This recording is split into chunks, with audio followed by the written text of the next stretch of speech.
Hello, welcome to Eco Tarot. This is Kensley, the Eco Tarotist, and I'm so excited about your reading today. This is for Gemini and Sagittarius. They are polar opposites, and so I was going to be doing a dualities or a polarities type spread today. I love the idea of the extremes because they're more connected than you think.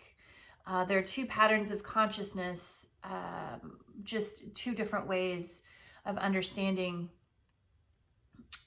the world and understanding the shadows and gifts of each sign. And so what I love about Gemini and Sagittarius is that they both seek the truth. They are in search of curious conversation. They're changeable, quick-witted, light-hearted, and fast-paced. Except Gemini is the gatherer of ideas versus Sagittarius is the seeker of truth through experience. Sagittarius is more tactile. Gemini is more in the mind. Gathers and communicates information in a logical way versus Sagittarius seeks knowledge and truth in the physical realm. Basically, Gemini is looking at the grains of sand versus Sagittarius, which is looking at the box of sand. It's the big picture versus the detail. And so at first, man, I really had a hard time with this reading because I had done Taurus and Aries earlier this week, and I had two separate entities, and it didn't work. I didn't feel it. I couldn't do it. And so I had to scrap it and do it again, and really focus on what Spirit and the Spirit guides want to disclose to Gemini and Sagittarius today. And it ended up being just one spread. I don't know what that means. It feels like it's very connected to both of you. But it's not, wasn't two separate energies that was very fascinating to me. You got the wombat spirit and the bat spirit. Be at home and rebirth is assured. And I think this is fascinating. Wombat spirit is really talking about, understanding if you cannot be comfortable with yourself, then you're never going to find what you want to find. To be able to be at home with yourself and owning yourself, that is finally going to bring in what you need and what you're searching for. And bat spirit rebirth is assured. And I think this is fascinating. The bat spirit, I love how it's always like the nights, they're and then there's a dawn, and it's always rebirth, and it's like, well, they actually love the night, or the crepuscular part of the day, which is the dusk and dawn, where the insects are most active. Different species for different ways of behavior, I guess. But overall, the bat spirit is in the spiritual world wanting to talks about bringing in a rebirth and change and understanding that there's always going to be light after living in the dark.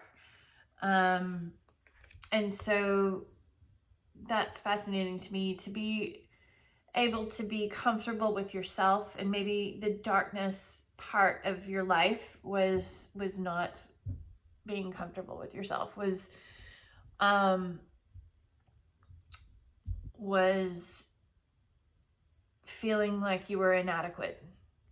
And the rebirth and the light is all about understanding how amazing you are no matter what, whether it's for someone or not. You know, if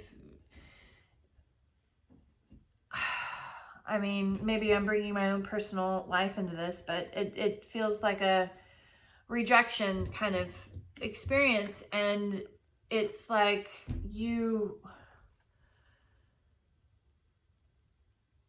I think rejection really hits home with people, and it makes you feel inadequate. What did I do? What did I do? And it maybe not, it wasn't about you. And to own yourself and to love yourself no matter what, I think is that rebirth. And this, it's so fascinating to me. The cards play out that way. So at first you get the Nine of Swords and the Five of Pentacles. Anxiety about being shut out. And actually, this is Pentacles, Five of Pentacles from the reverse, the backside, vice versa. And typically you see Five of Pentacles as the person who is shut out. But this is the person on the inside with the warmth, who is having total anxiety about and total regret and frustration about shutting someone out. And then you have the Nine of Swords, which is the anxiety nightmare card. You're staying up at night, just total anxiety, which is fascinating. These two are together. I mean, you couldn't get more of the same energy if I tried.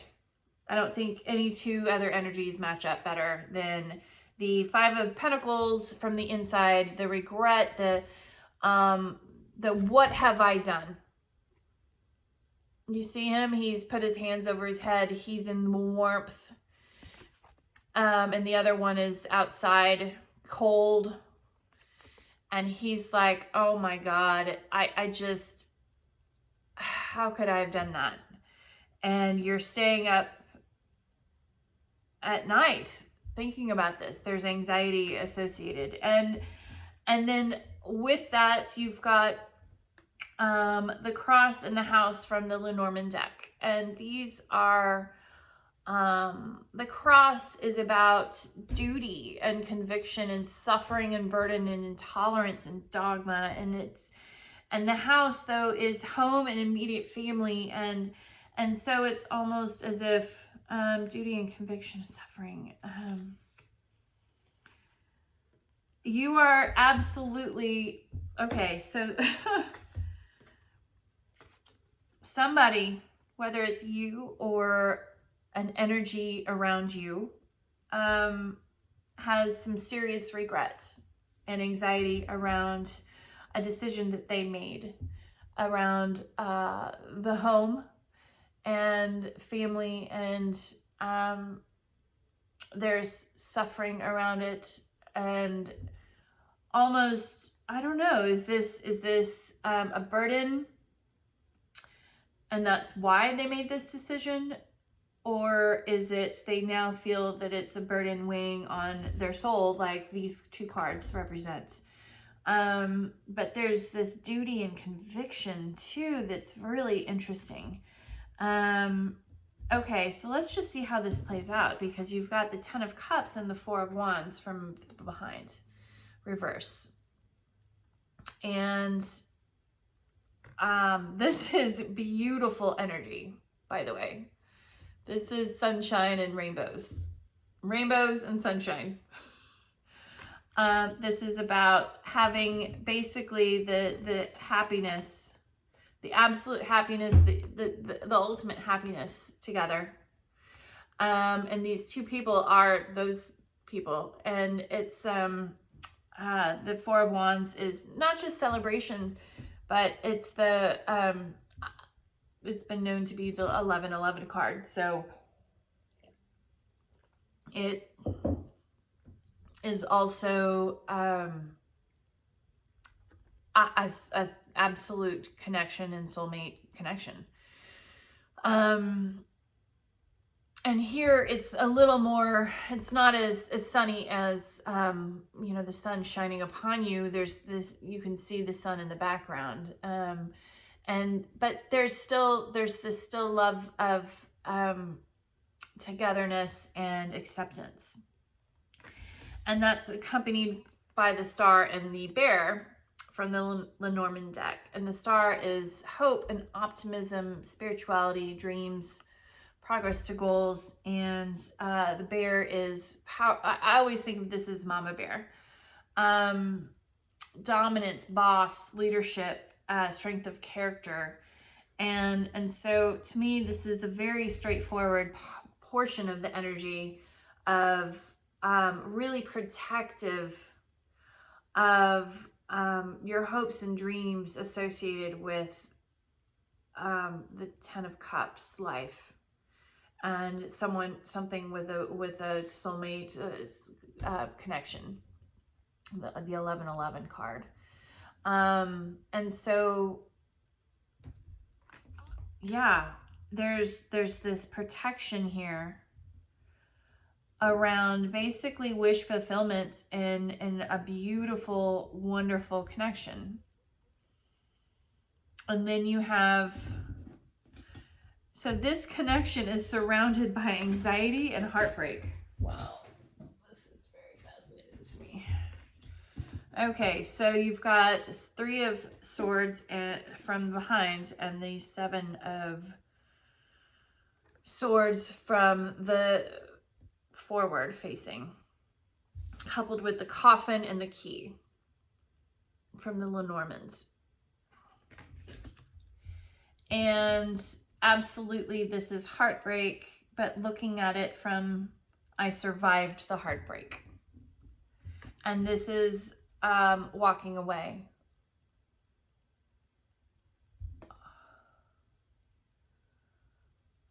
Usually, sometimes this is deceitful. This is 7 of Swords is deceiving yourself, self-sabotage, deceiving others, sabotaging others. Sometimes it's just running away. But you're surviving whatever you've run away from. You're surviving the heartbreak that you have or that you've caused from this beautiful, beautiful connection that you have. You're surviving it, even though somebody ran away from this. And you feel like there's a death of that connection. But here's the key. This is the key to it all. And I think you needed to go through this to unlock this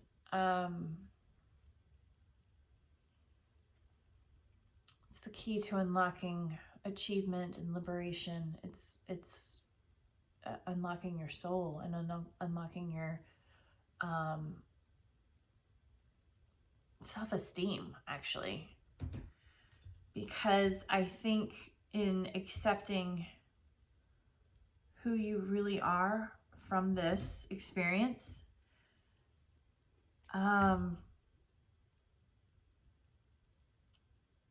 you're going to, you know, I was just reading about breakups and loss and what to do with it, and it's kind of like you're going to be one of 2 camps.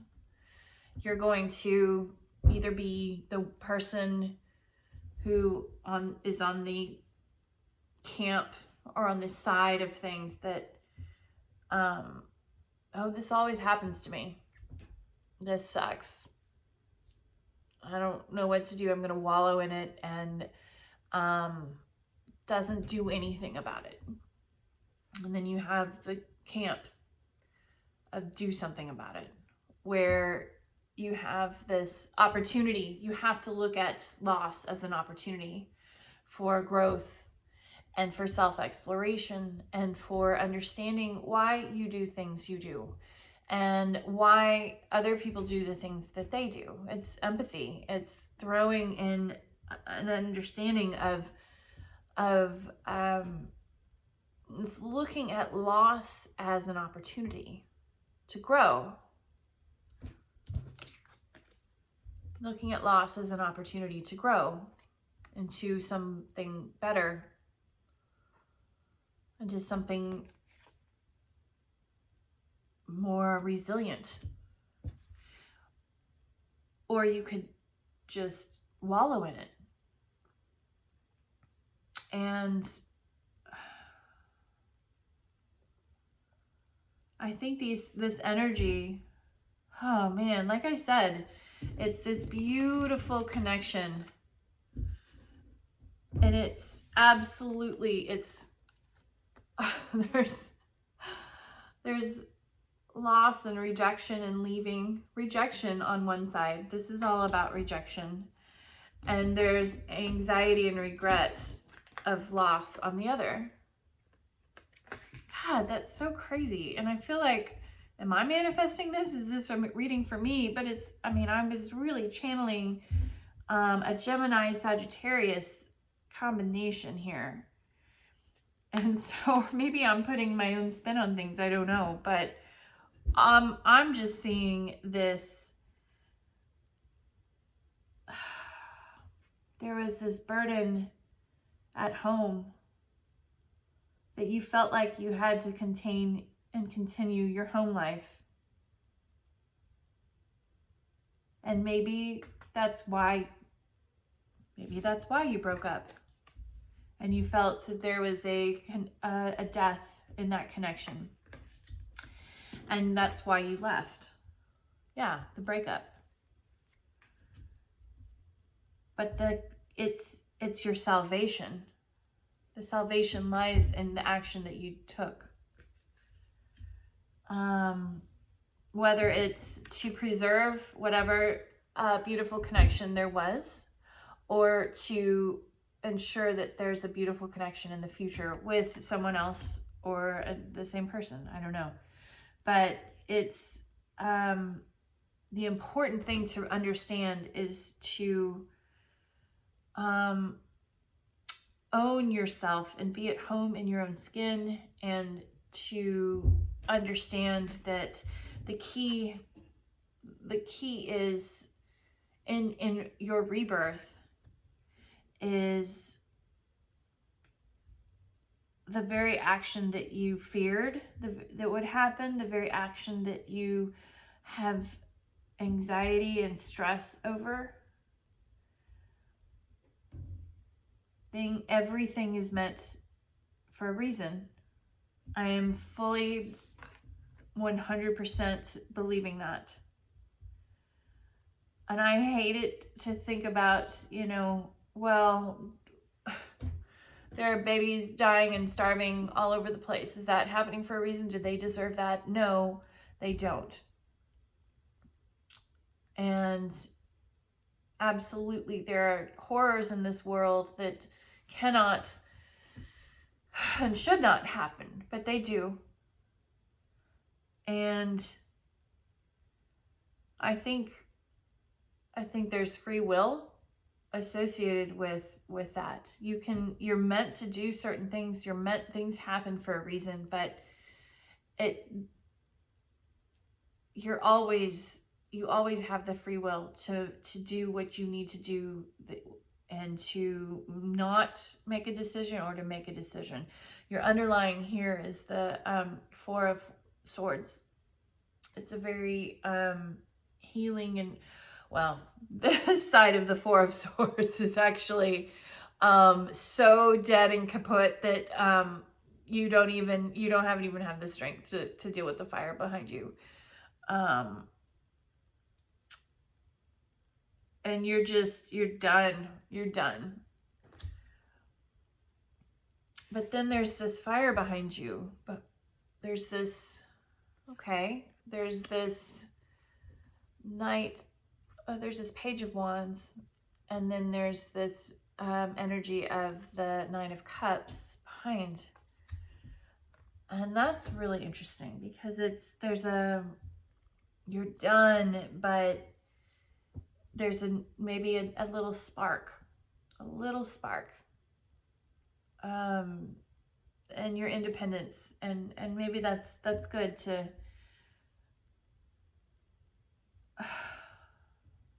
understand you need to be by yourself for a while to, because the Hermit is behind that.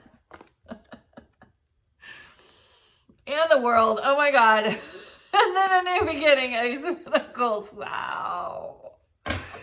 That's funny. But anyways, I feel like with Gemini and Sagittarius, whether that, you know, whoever this is for, I think this is for the both of you. And, you know, Sagittarius teaches Gemini to not fuss over the details and to look at the bigger picture in life. And Gemini teaches Sagittarius to how to communicate a little bit better, and to keep a little card up your sleeve. And together they understand each other better than you think that they do. And I think this whole reading is about loss of a beautiful connection, anxiety around leaving, and heartbreak, causing heartbreak or having heartbreak, and thinking it's dead. And then there's this rebirth, this opportunity for rebirth after this. And I think that's with any ending, you're gonna grow. You're either gonna grow or you're gonna stagnate. And stagnation is absolutely, ooh.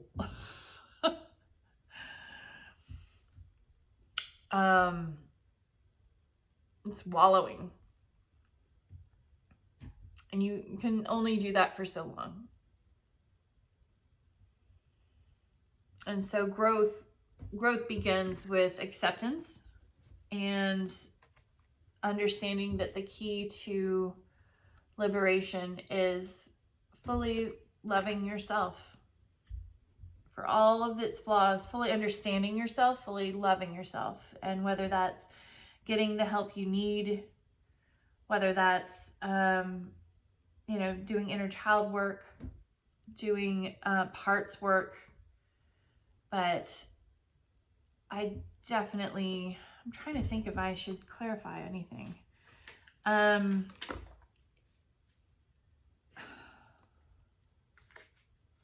This card just immediately fell out. The Chariot. 12. Chariot. This is kind of a weird card. But yeah, this is the Chariot, and it's holding something dear, and wow. There's balance, but there's comfort in balance and in moving forward. Comfort in balance and moving forward. And maybe that's the advice, is to take heed. What other advice do you have?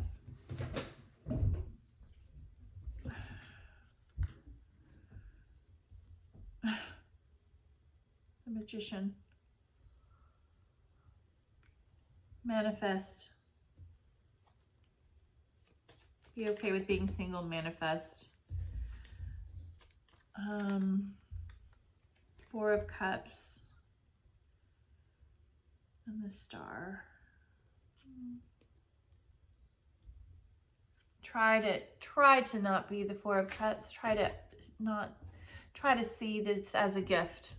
That's what I think this is. Four of Cups is always like, you're not seeing the gift that's being offered. You're concentrating on the empty cups that are surrounding you. And this card is representing you're stuck in your own bubble. You're stuck in your own, what is that? The globe, the crystal globe. And you cannot see the beauty in the gifts that are given to you. And this is a gift. This is truly a gift. This is wish fulfillment, whether you like it or not. Whether you like it or not, this is, or whether you know it or not, this is wish fulfillment. This is destiny. This is fate. It's supposed to happen in a way. And I think it's supposed to happen in a way to make you love yourself, and own yourself that much more.